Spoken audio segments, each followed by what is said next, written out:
sa main menu ng PCOS. Lalabas sa screen ang "Are you sure you want to close voting?" No more ballots will be accepted after this. Pipindutin ng BEI ang "Yes." Hihingin ng PCOS ang PIN ng poll clerk. I-enter ito at pipindutin ang "Enter." Dapat ay lumabas sa screen ang PIN accepted. Hihingin ng PCOS ang pangalawang PIN na nasa third member ng BEI. I-enter ito at dapat ay lumabas uli sa screen ang PIN accepted. Lalabas sa screen ang "Poll is being closed. Please wait." Pagkatapos ay automatic na bibilangin ng PCOS ang lahat ng mga boto. Agad na lalabas sa screen ang "Printing 8 copies of election returns for national positions. Please wait." Habang ito ay automatic na magpaprint ng 8 ER. Pagkatapos, lalabas sa screen ang "Printing 8 copies of election returns for local positions. Please wait." Habang ito ay automatic na magpaprint ng 8 ER. Ang pang-apat na kopya ng ER ay mapupunta sa iyo bilang PPCRV poll watcher. I-announce ng chairman ng BEI ang bilang ng mga boto para sa bawat kandidato at pwesto. I-announce naman ng poll clerk ng BEI na ipapaskel ang isang kopya ng ER sa loob ng polling place para makita ng lahat. Noon din ay ipapaskel na ang nasabing ER. Aalisin din iyon pagkatapos ng 48 hours para itago at gamiting reference kung kakailanganin. Hihingin ng PCOS ang I-button signature ng bawat miyembro ng BEI. Kailangan i-insert ng mga miyembro ang kanilang mga I-button security key sa I-button security key receptacle. Lalabas sa screen ng PCOS ang "Ready to transmit. Please plug in transmission cable to electronically transmit election reports and press OK to continue." Gagawin ito upang matiyak na konektado at gumagana ng maayos ang modem ng PCOS. Ikakabit ang transmission cable at pipindutin ang OK. Kung gumagana ng tama ang modem, ay lalabas sa screen ang "Transmission cable connected. Beginning transmission of reports." Kung sakaling hindi gumana ang modem, lalabas naman sa screen ang "Transmission cable not connected. Retry?" at ang dalawang options na yes at no. Titingnan kung nakakonekta ng maayos ang transmission cable at pipindutin ang yes. Kung sa pangatlong beses ng pag-check ay ayaw pa rin gumana, kailangan nang tawagin ang support technician.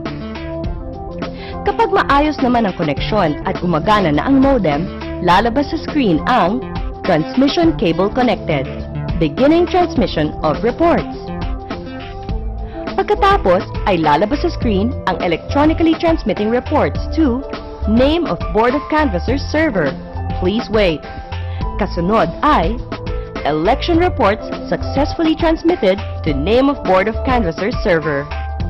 Kapag hindi nag-transmit, lalabas sa screen ang "Failed to transmit election reports to name of Board of Canvassers server." Press retry to try again or skip to transmit to next location. Pipindutin ang retry. Kung sa pangatlong beses ay hindi pa rin makapag-transmit, pipindutin ang skip para mag-transmit na sa susunod na destinasyon. Lalabas sa screen ang "Electronically transmitting election results to *DMAP-DMIP-ACA-KBP. Please wait. Kasunod ang "Election results successfully transmitted to KBP." Kung hindi mag-transmit ang PCOS, 3 beses ding pwedeng i-retry bago mag-skip at mag-transmit na sa susunod na destinasyon. Susunod ang "Electronically transmitting to central server. Please wait." Tapos, ang "Election reports successfully transmitted to central server." Kung hindi mag-transmit ang PCOS machine, 3 beses ding pwedeng i-retry bago mag-skip at mag-transmit na sa susunod na destinasyon. Kapag natanggap na ng lahat ng kinauukulang servers ang transmission, ay lalabas sa screen ang all election reports have been successfully transmitted to Name of Board of Canvassers server, DMAP, DMIP, ACA, KVP, and to Central Server. Please disconnect transmission cable. Ipiprint na ng PICOS ang next 22 copies ng election returns, isang kopya ng statistical report at audit log report. Pipirmahan at lalagyan ng thumb mark ng BEI ang mga ER. Pipirmahan din ito ng mga poll watchers. Makakakuha ka muli ng isa pang kopya ng ER.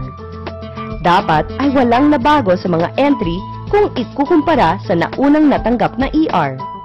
Ang statistical at audit log report ay ilalagay sa designated envelope kung saan nakalagay din ang initialization report.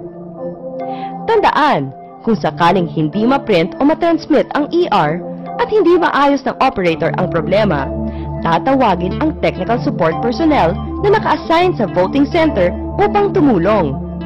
Ire-record ang pangyayaring ito sa minutes. Hanggat walang pahintulot ng COMELEC, hindi maaaring ihinto o ipagpaliban ang bilangan. Pagkatapos mag-print, isa-isang titiklopin ng BEI ang election returns. Seselyuhan ng serialized paper seals at ilalagay sa tamang envelope. Seselyuhan ang mga envelope upang maibigay sa mga kinauukulan. So, mga poll watchers, tapos na ang bilangan at malapit na rin matapos ang ating game show. At ang score ay 0-0-0. Pero, pwede pa kayong makalamang with this next question. Paano ang proseso ng pagsara ng PICOS? That's so simple!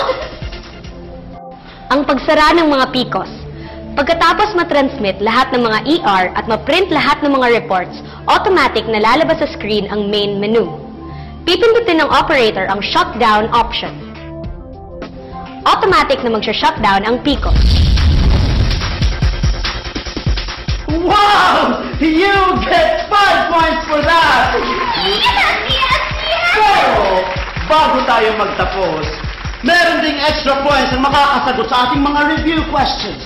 Here it is! Ano ang dapat tandaan bago dumating ang halalan? Ako! Alam ko yan! Bago dumating ang araw ng halalan, siguraduhing rehistrado ka bilang PPCRV poll watcher. Pumunta sa inyong parokya o sa PPCRV National Office para dito. Sumama sa poll watchers training sa inyong parokya. Siguraduhin mayroon kang PPCRV poll watchers ID, appointment letter, poll watchers handbook at mga poll watching forms. Kabisaduhin ang mga contact numbers na maaaring kailanganin tulad ng hotlines ng PPCRV, local COMELEC at iba pa. Alamin ang operational procedures ng inyong local PPCRV unit. Alamin kung saang polling place ka naka-assign sa araw ng halalan.